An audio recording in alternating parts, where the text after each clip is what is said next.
شرور أنفسنا ومن سيئات أعمالنا من يهده الله فلا مضل له ومن يضلل فلا هادي له ونشهد أن سيدنا ومولانا محمدا عبده ورسوله أرسله بالحق بشيرا ونذيرا بين يدي الساعة من يطع الله ورسوله فقد رشد ومن يعص الله ورسوله فقد غوى أما بعد قال الله تعالى في كلامه المجيد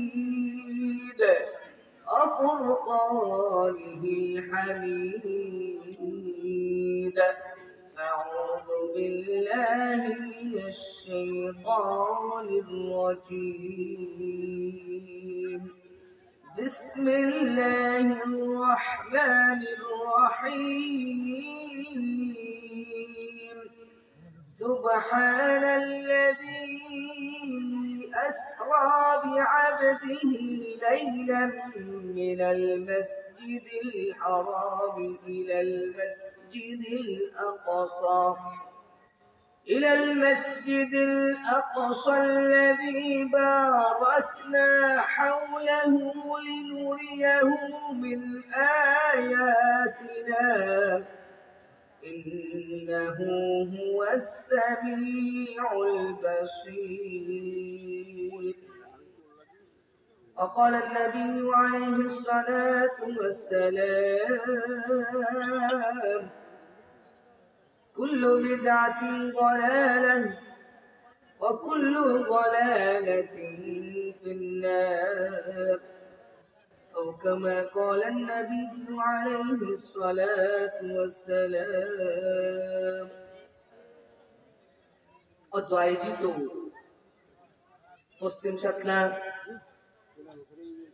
হাফিজিয়া দারুল Uloom Jamia Arabia Hafizia নুরানি মাদ্রাসা ও তিনখানার পক্ষ থেকে আয়োজিত 33তম ওয়াজ ও মাহফিলের সম্মানিত প্রধান অতিথি, প্রধান বক্তা, বিশেষ বক্তা সহ আজকের এই মাহফিলের সম্মানিত সভাপতি, মাদ্রাসার পরিচালনা পরিষদের বিশেষ করে আমার মিয়া ভাই, সম্মানিত সুযোগ্য দক্ষ সাতলাবাসীর প্রাণপ্রিয় চেয়ারম্যান জনাব মাহমুদ শাহিন ভাই এবং আমার সামনে উপস্থিত রয়েছেন আমার এলাকার প্রাণপ্রিয় বাবা সমতুল্য বাবারা, ভাইয়েরা, বিশেষ করে এই মাদ্রাসার চারপাশে সকাল থেকেই প্রত্যেকটা বাড়িতে বাড়িতে যে গুঞ্জন এসেছে, যে মহিলা দিয়ে ভরপুর হয়ে গেছে, সেই পর্দার আড়ালের মা ও বোনেরা সবাইকে জানাচ্ছি তাহিয়াতুম মিন ইনদিল্লাহি মুবারাকাতান তাইয়্যিবা। আসসালামু আলাইকুম ওয়া রাহমাতুল্লাহি ওয়া বারাকাতুহু।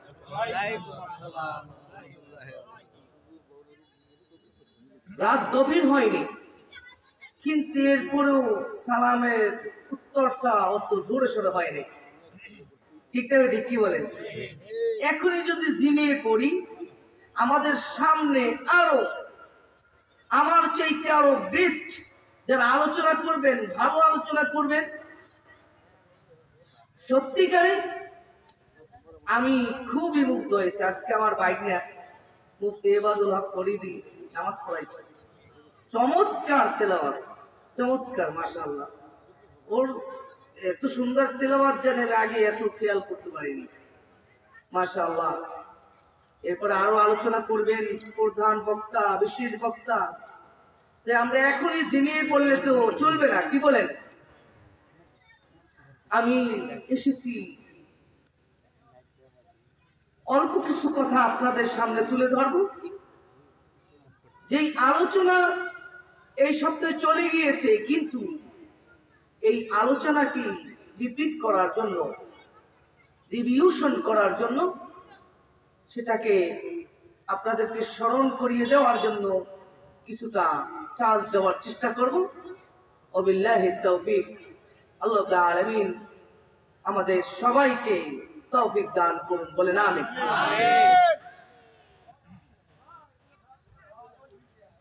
প্রিয় এলাকাবাসী, আল্লাহ রাব্বুল আলামিন তিনি তার প্রিয় খলিল, প্রিয় হাবিব মুহাম্মদুর রাসূলুল্লাহ সাল্লাল্লাহু আলাইহি সাল্লামকে অনেকভাবে পরীক্ষা করেছিলেন। তার মধ্যে সবচেয়ে বড় পরীক্ষা ছিল নিজের জাতিকে যখন দাওয়াত দিতে গিয়েছিলেন, তখন তারা সেটাকে বিরোধিতা করেছিল। নিজের চাচা আবু লাহাব, নিজের চাচা চাচা আবু জাহেল, ঠিক না ঠিক? দ্বিতীয় নম্বরে মক্কাবাসী তার দাওয়াতকে অ্যাকসেপ্ট করলো না, গ্রহণ করলো না। তিনি চিন্তা করলেন, দেখিনি তায়েফে গিয়ে তায়েফের মানুষ ইসলাম গ্রহণ করে কিনা। তায়েফে গেলেন, দাওয়াতি কাজ করলেন, তারা এই দাওয়াতের অ্যাকসেপ্ট করলোই না, বরং পাথর ছুঁড়ে মারল। কি ঘটনা জানেন না? রাসূলের রক্তে রঞ্জিত হয়ে গেল তার জুতা মোবারক। সেই স্থানের মালাকুল জিবাল, পাহাড়ের ফেরেশতারা এসে গেল, ইয়া রাসূলুল্লাহ, আপনি যদি অর্ডার করেন তাহলে এই বাইনাল আখশাবাইন, এই দুই পাহাড়ের মধ্যে যারা রয়েছে তায়েফবাসী ধ্বংস করে দেয়। আল্লাহ রাসূল দোয়া করলেন, না, তাদেরকে যদি ধ্বংস করা হয় এই ইসলাম গ্রহণ করবে কারা? তাদের জন্য দোয়া করলেন। সেই তায়েফবাসী পরবর্তীতে সব মুসলমান হয়ে গেল। কিন্তু আল্লাহ রাসূল যে এই দুঃখ ভারাক্রান্ত হৃদয় নিয়ে তিনি আবার মক্কায় ফিরলেন। ওদিকে এরপরে আরো পরীক্ষা, তার নিজের নিকটের সবচেয়ে যে সাহস যোগায়, যেই নিকার স্ত্রী খাদিজাতুল কুবরা উম্মুল মুমিনিন, তিনি আল্লাহর ডাকে সাড়া দিয়ে চলে গেলেন। রাসূলুল্লাহ সাল্লাল্লাহু আলাইহি সাল্লাম তিনি চিন্তিত হয়ে পড়লেন।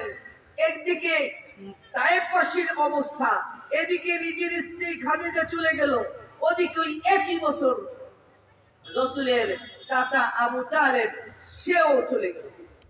কিন্তু তার চলে যাওয়াটা ছিল খুবই দুঃখজনক, কারণ সবচেয়ে ইসলামের সাপোর্ট এই আবু তালেব দিয়েছিল, কিন্তু মৃত্যুর সময় তার ঈমান নসিব হয় নাই। নাউযুবিল্লাহ। সবচেয়ে দুঃখ কষ্ট ছিল। এগুলি নিয়ে আমি সামনে আগাবো না, আমি একটু টাচ দিতেছি আমার মূল পয়েন্টে যাওয়ার জন্য।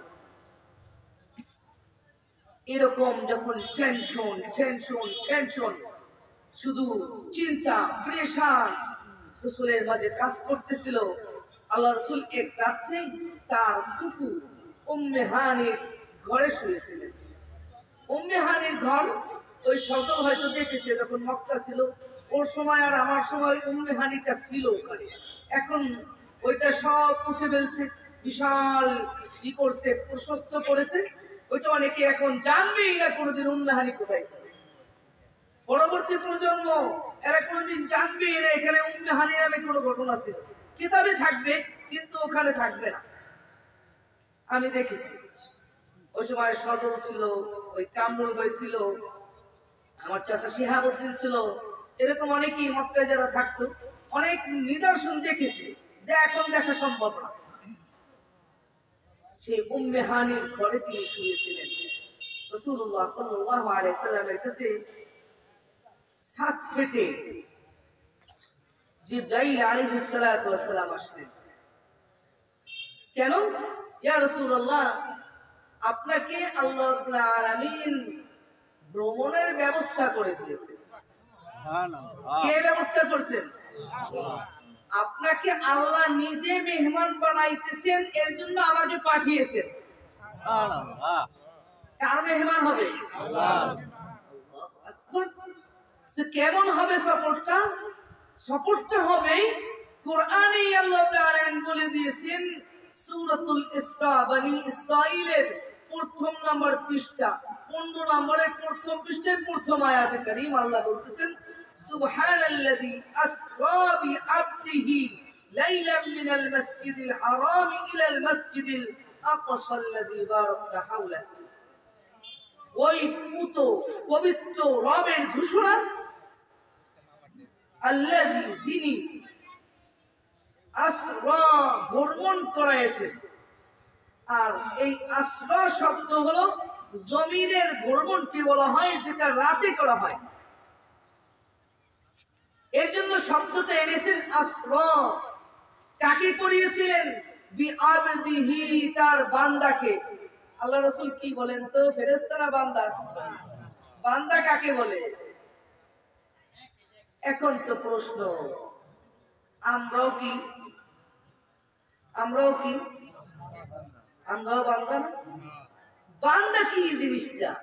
এখানে একটু শব্দের কিছু মারপেস আছে, যেই কারণে আমরা বুঝি না।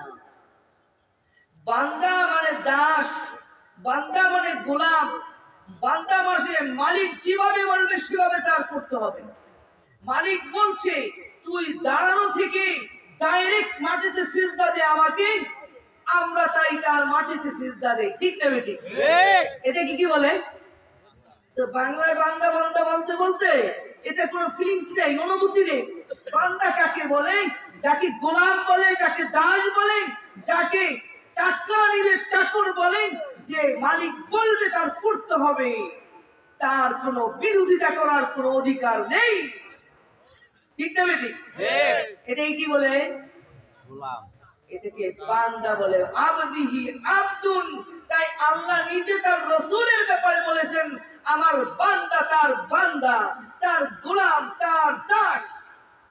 তো সবচেয়ে সাইয়্যিদুল মানে লিডার, এই দাসদের লিডার কে বলেন?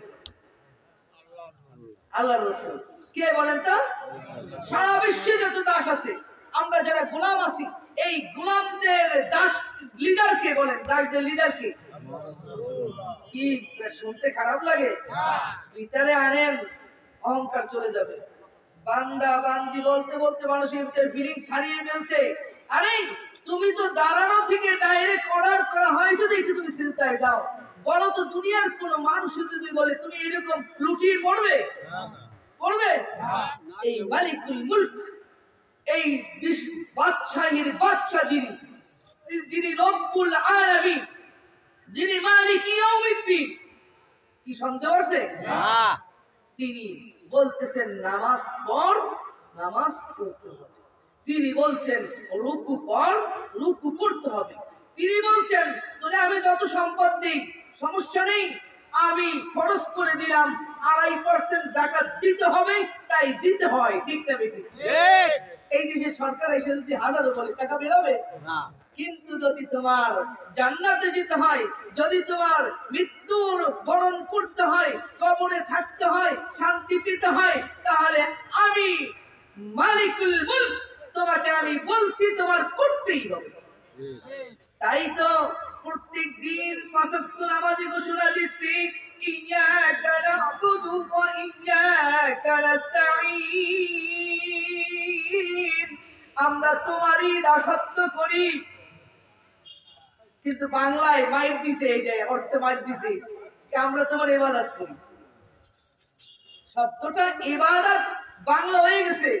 যেমন আজান বাংলার আরবি, কিন্তু আমরা কি মনে করি বাংলা। সৌদি আরব যাইয়া আরবি কিছু বুঝি না, কিন্তু একটা বাংলা পাইছি, ওই দেশের আজানটা বাংলা পাইছি। হ্যাঁ, সূরা ফাতিহা অথবা এই যে শুধু আমরা বলি সূরাগুলো বলি লা ইলাহা ইল্লাল্লাহ লা ইলাহা ইল্লাল্লাহ, এটা কি বাংলা না আরবি? কারণ বাংলা হয়ে গেছে না। এই ইবাদত শব্দটা বলতে আমরা নামাজ রোজা হজ যাকাত এতটুকুই বুঝি, কিন্তু ইবাদত অর্থ দাসত্ব, যেই কারণে আমরা বলি ইয়্যাকা না'বুদু, ও মাওলা আমরা তোমার দাস, আমরা তোমার দাসত্ব করি। ঠিক না বেঠিক? এখন সমস্যা হলো দাস কথাটা বললে ভালো লাগে না, একটু মন্দ শোনায়, তাই না? তুমি মাওলার কাছে এর চাইতে নিকৃষ্ট। সুম্মা রাদাদনাহু আসফালা সাফিলিন, পড়েন না তিনি যাইতুন ওয়া তুরি সিনিন ওয়া হাযাল বালাদিল আমিন লাকাদ খলাকনাল ইনসানা ফি আহসানি তাকওয়িম। তিনটা কসম খাইছে, কসম খাওয়ার পর বলতেছে আমি মানুষকে সুন্দর অবয়বে সুন্দর ডিজাইনে আমি সৃষ্টি করেছি, সুন্দর আকৃতিতে বানিয়েছি। দুনিয়ার চ্যালেঞ্জ, এর চেয়ে সুন্দর আকৃতি মানুষের মতন আর কোন প্রাণীকে আল্লাহ দেননি। আল্লাহু আকবার। এরপরে আবার বলছেন সুন্দর তো বানিয়েছি, কিন্তু এখানে একটা কথা আছে, সুম্মা রাদাদনাহু আসফালা সাফিলিন, অতঃপর আমি তাদেরকে নিচের থেকে নিচেও ছুঁড়ে ফেলেছি। যদি তুমি দাম রাখতে না পারো তাহলে তোমার দাম কে দিবে বলেন? তোমাকে ওয়ালাকাদ কাররামনা বানি আদম, আমি বনি আদমকে সম্মানিত করে দিয়েছি। কি বলতেছেন? আল্লাহ। এন্ড বনি আদম নষ্ট কাম করবে, তাহলে কি সে উপরে উঠতে পারবে? তাই আসুন আমরা যে বলতেছি আবদুন অর্থাৎ বান্দা, আল্লাহর নবীও তিনি বান্দা ছিলেন। তাই আত্তাহিয়াতুল লাস্টে কি বলি?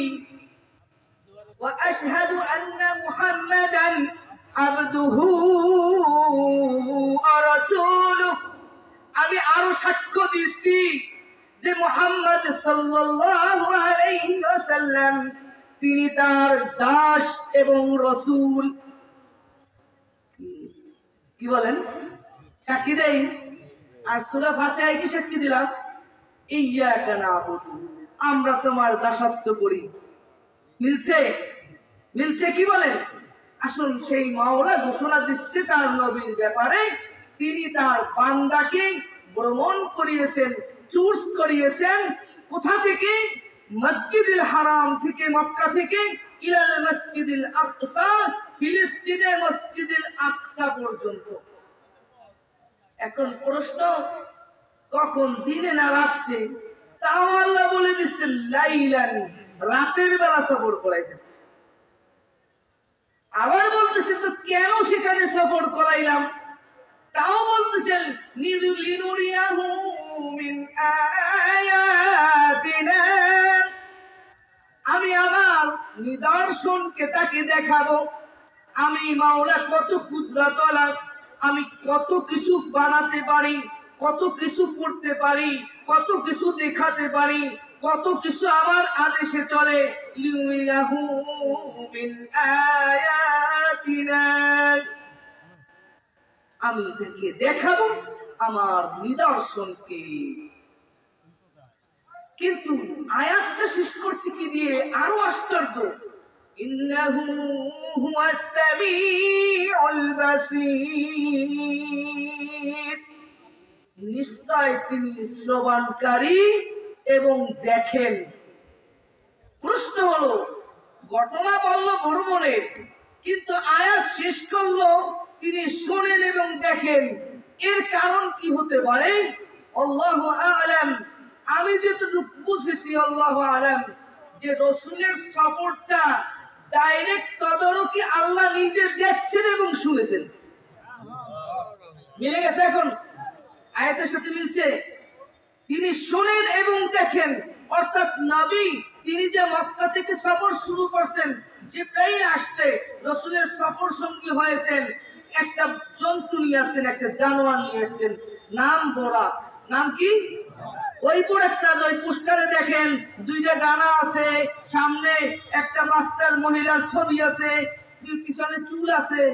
এটা মানুষ বানাইছে, মানুষ বানিয়েছে মানুষের ঈমানকে হরণ করে দেওয়ার জন্য। এই বোরাকের হাই স্পিড এত ছিল তার জমিনে এখনো কোনো সেই প্রযুক্তি আসেনি। তার দৃষ্টি যেখানে শেষ হতো সেখানে গিয়ে তার দ্বিতীয় পা পড়তো। সুবহানাল্লাহ, এটা হাই স্পিড। আল্লাহ রাসূল সাল্লাল্লাহু আলাইহি সাল্লামকে নিয়ে রওনা শুরু করলেন জিবরাইল আলাইহিস সালাম। তো প্রতিমধ্যে মক্কার যত ব্যবসায়িকরা সিরিয়া থেকে আসতেছিল তাদের সাথে রাসূলের দেখা হয়েছে। ফিলিস্তিনে গেছেন, মসজিদুল আকসার ওখানে যাওয়ার পথে মুসা আলাইহিস সালামের কবর দেখছেন, কবরে তিনি নামাজ পড়তেছেন তাও দেখছেন। এরপরে সেখানে গিয়ে দেখতেছেন আরেক আয়োজন। সম্মান দিবেন কে? আল্লাহ। কে দেবেন সম্মান? আল্লাহ। সম্মান দেওয়ার মালিক কে? আল্লাহ। আবার অসম্মানী করার মালিক কে? আল্লাহ। ওয়া তুইজ্জু মান তাশা ওয়া তুযিল্লু মান তাশা। তুমি যাকে ইচ্ছা ইজ্জত দান করো, যাকে ইচ্ছা তাকে তুমি অপমান করো। এমন লোক আছে কিছু জানে না, অনর্থকভাবে অপমান হয়ে গেছে। আবার কিছু লোক আছে আল্লাহ রাব্বুল আলামিন তাকে কোনো কারণ ছাড়াই সম্মানী বানাইছে। কি করতে পারেন? আল্লাহ। আল্লাহ। একসময় সে হয়তো এই এলাকার অনেক গরিব ছিল, কিন্তু এখন এমন ভাবে পয়সাওয়ালা, সম্মান সবকিছু আল্লাহ দিয়েছেন, সবাই তাকে ডাকে। কি করতে পারেন বলেন? আল্লাহ। আল্লাহু আকবার। প্রিয় হাজিরিন, রাসূলুল্লাহ সাল্লাল্লাহু আলাইহি সাল্লাম সেখানে গিয়েছেন, তার সম্মানকে ক্যাটাগরি বাড়িয়ে দিবেন, উপাধি বাড়িয়ে দিবেন। তার সাথে আরেকটি এড হবে, তার যত নাম আছে এই নামের সাথে আরেকটি উপাধি আল্লাহ যোগ করিয়ে দিবেন, সেটা হলো ইমামুন নবিয়্যিন। কি বানাবেন? নবীদেরকে জড়ো করছে, সবাই কাতারবন্দি হয়ে দাঁড়িয়ে আছে। কে সামনে যাবে? সামনে যাওয়ার কারো কোনো পারমিশন নাই। দেখতেছে আল্লাহ রাসূলের হাত ধরে জিবরাইল আলাইহিস সালাতু ওয়াস সালাম সামনে নিয়ে গেছে, বলতেছে ইয়া রাসূলুল্লাহ নামাজ পড়ান। আল্লাহ রাসূল নামাজ পড়াইলেন। সুবহানাল্লাহ। সেই নবীর উম্মত কিনা আমরা? অন্য নবী? সত্যি সেই উম্মতের কি করা দরকার বলে? যেই নবী সমস্ত নবীদের ইমাম হইলেন, লিডার হইলেন, যখন একজন ইমামতি করে এর চাইতে হাই পাওয়ারের আর কেউ হইতে পারে সেখানে? আমরা বুঝতে পারি না ইমামতির কত গুরুত্ব। তার সাথে খারাপ ব্যবহার করি, তুই তাকারি করি, আমার স্বার্থের ব্যাঘাত করলে তাকে অপমান করি, যে কোনো সময় চাকরি খেয়ে ফেলি, এরকম পরিস্থিতি। কিন্তু ইমামতি কিন্তু রাসূলের ইমামতি। কার ইমামতি? খবরদার, সাধারণ বিষয় নয়। প্রিয় হাজিরিন, মুরাব্বিয়ানে কেরাম, পর্দার আড়ালের মা ও বোনেরা, খেয়াল করে শুনি। রাসূলুল্লাহ সাল্লাল্লাহু আলাইহি সাল্লাম নামাজ পড়ানোর পরে জিবরাইল আলাইহিস সালাতু ওয়াস সালাম দুইটি পেয়ালায় শরবত নিয়ে আসলেন। একটি পেয়ালায় দুধের শরবত, দুধ নিয়ে আসলেন, আরেকটা পেয়ালায় মদ নিয়ে আসলেন। বলতেছেন ইয়া রাসূলুল্লাহ, আপনার যেটা ইচ্ছা সেটা পান করতে পারেন। আল্লাহ রাসূল সাল্লাল্লাহু আলাইহি ওয়াসাল্লাম তিনি দুধের পেয়ালাটা হাতে নিয়ে পান করলেন বিসমিল্লাহ বলে। আর জিবরাইল বলতেছেন ইয়া রাসূলুল্লাহ, হুদিতা ওয়া হুদিয়াত উম্মাতুক। ইয়া রাসূলুল্লাহ, আপনি হিদায়াত প্রাপ্ত হয়েছেন, আপনার উম্মতেরাও হিদায়াত প্রাপ্ত হয়ে গেছে। সুবহানাল্লাহ। কেন? ইয়া রাসূলুল্লাহ, যদি আপনি মদ পান করতেন, আপনাকে মেহমান হিসেবে দিয়েছি, খাইতে পারতেন, সমস্যা ছিল না। কিন্তু সমস্যা হলো আপনি যদি দুধকে বাদ দিয়ে মদকে পান করতেন, তাহলে আপনিও পথভ্রষ্ট হয়ে যাইতেন, আপনার উম্মতেরও পথভ্রষ্ট হয়ে যাইত। চিন্তা করেছেন? এই নেশাকে হারাম করেছেন কে? আল্লাহ। আল্লাহ নিজে নেশাকে হারাম করেছেন। যারা এই জমিনে নেশা করবে তাদের জন্য জান্নাতকে হারাম করে দেওয়া হয়েছে। তাই ও যুবক ভাইরা, যারা নেশাগ্রস্ত হয়েছো, এই যুবক বয়স থেকে নষ্ট করে ফেলছো, বাবা, ইয়াবা, বিভিন্ন ধরনের গাঁজা সহ তোমরা এগুলি নিয়ে আমোদ ফুর্তি করতেছো, খবরদার, তার জান্নাতে যেতে পারবে না। খবরদার, জান্নাতে যেতে পারবে না। তাই আজকে থেকে তোমরা তওবা করো। এই সমাজকে সুন্দর করতে হলে নেশামুক্ত সমাজ করতে হবে। এটাই হলো ইসলামের দিক নির্দেশনা।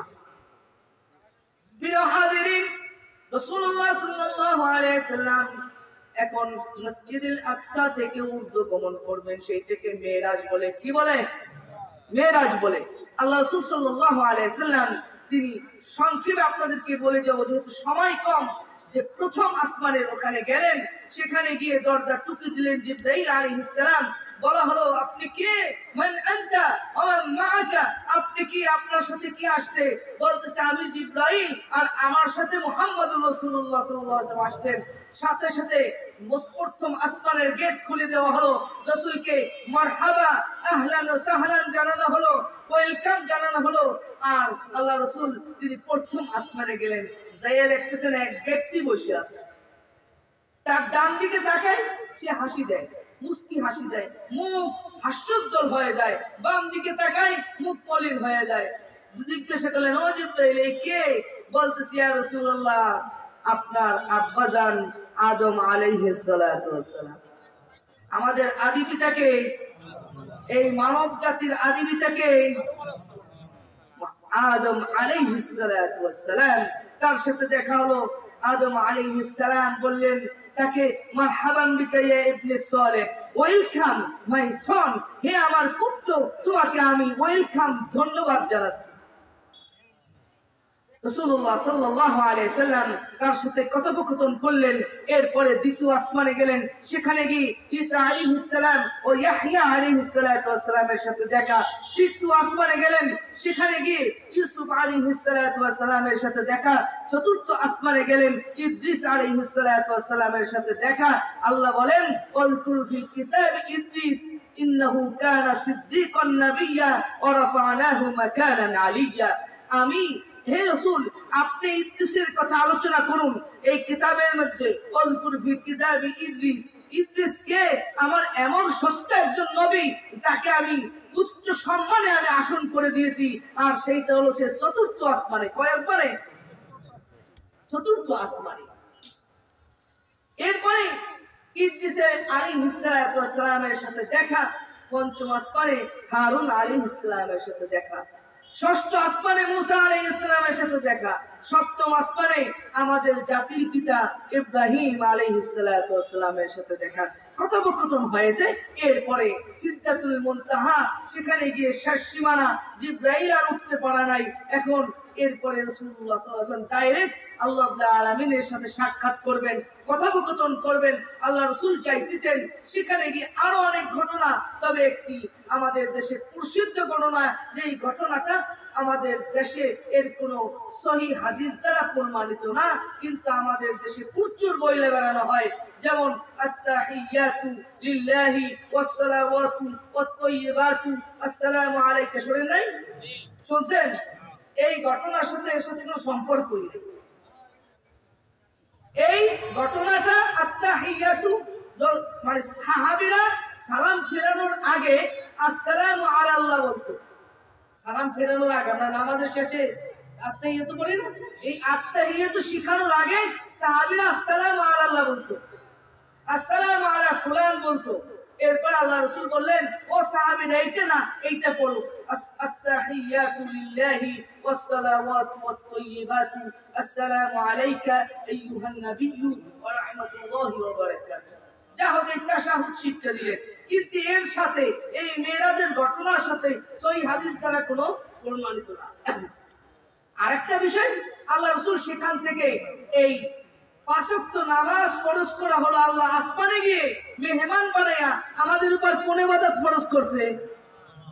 কোন দাসত্ব ফরজ করছেন? নামাজ। কিন্তু কই নামাজ পড়ি? নামাজ না পড়লে যে কাফের হয়ে যায়, নামাজ না পড়লে যে স্ত্রী তালাক হয়ে যায়, নামাজ না পড়লে যে বাবার সম্পদ পায় না, শরীয়ত অনুযায়ী যে ইচ্ছাকৃত নামাজ পড়ে না, সে বয়কট করে, তার ঈমান থাকে না, এইটা নিয়ে তো কোনো মাথা ব্যথা নাই, আছে নাকি? যদিও লা ইলাহা ইল্লাল্লাহ বলার কারণে মুসলমান নাম কষ্ট হয়ে গেছি, কিন্তু হে উম্মত, একটা মাত্র ইবাদত যেটা আসমানে ফরজ হয়েছে, সেই ইবাদতের নাম কি? নামাজ। এটা ছাড়া যাবে না কোনোভাবে, কোনোভাবে জ্ঞান থাকা অবস্থায় ছাড়া যাবে না। আসুন শেষ পর্যায়ে চলে আসছি। আরেকটা বিষয় বলবো, আল্লাহ রাসূল মেরাজ থেকে ব্যাক করলেন, মানে ফিরে আসলেন। ফিরে এসে এই যতদিন বেঁচে ছিলেন এর মধ্যে কোনোদিন এই লাইলাতুল মেরাজ নামে কোনো ইবাদত করেন নাই, ফিরে এসে কোনোদিন ওই দিবস পালন করেন নাই, ফিরে এসে কোনোদিন এর নামে কোনো রোজা রাখেন নাই, সাহাবীরা রাখেন নাই। কিন্তু আমরা আমাদের মা বোনেরা রাখে কিনা বলেন তো? মেরাজের রোজা রাখে না? No, this is wrong. এটা কোনোই নেই। এমনি যদি সোমবার বৃহস্পতিবারের রোজা রাখে সেটা রাখবে, সমস্যা নাই। আর একটা ভুল প্রথা হলো, যেমন আজকেও দেখলাম অনেক সময় আমাদের দেশে যে মেয়ে বিবাহ দেওয়ার সময় জোর করে মেয়েরে বিয়ে দেয়। হাদিসে সম্পূর্ণ নিষেধ আসছে। জোর করে কোনো মেয়ে, বালেগা মেয়েকে বিবাহ দিলে সেই বিবাহ সহি হয় না, এটা জানেন? কিন্তু বাবে দিয়ে দিচ্ছে, দাদাই দিয়ে দিচ্ছে, মামু দিয়ে দিচ্ছে, নানাই দিয়ে দিচ্ছে, আরেকজনের মেয়ে আরেকজনকে বিয়ে দিয়ে দিচ্ছে, আমরা তোর সাথে সম্পর্ক থাকতাম না বলে দিয়ে দিচ্ছে। এই বিবাহ সহি হয় না। এই মাসলাটা জেনে নেন। কবরে যাইয়া মিনহা খলাকনাকুম ওয়া ফিহা নুঈদুকুম ওয়া মিনহা নুখরিজুকুম তারাতান উখরা, এটা কবরের মাটিতে দোয়া না। বিসমিল্লাহ বলে দেবেন, বিসমিল্লাহ বলে দেবেন। কিন্তু অনেক কিছু আমাদের দেশে প্রচলিত, কিন্তু অনেক সময় সহিহ সুন্নাহ দ্বারা প্রমাণিত নয়। আল্লাহ রাব্বুল আলামিন আমাদের সবাইকে এই সংক্ষেপ সময়ে এই মেরাজের ঘটনা থেকে যা কিছু শিখলাম, যা কিছু শুনলাম এবং আমি যা বললাম, এর উপরে আমল করার তৌফিক দান করুন। বিশেষ করে আগামীতে গদাইল মাজারের শিরিক আড্ডাখানা চালু হবে, আমার মিয়া ভাইকে জানেন আবেদন করব কোনোভাবেই যেন সেটার পারমিশন না পায়। আমরা সেই জোর গলায় তাওহীদি জনতার পক্ষ থেকে তার কাছে আকুল আবেদন করতেছি, যেমন ভাবে তিনি বিগত বছরগুলিতে পারমিশন দেন নাই, এবার তিনি দেবেন না, এই আশা রেখে শেষ করছি। ওয়া আখিরু দাওয়ানা আলহামদুলিল্লাহি রাব্বিল আলামিন। আসসালামু আলাইকুম ওয়া রাহমাতুল্লাহি ওয়া বারাকাতুহু। আলহামদুলিল্লাহ,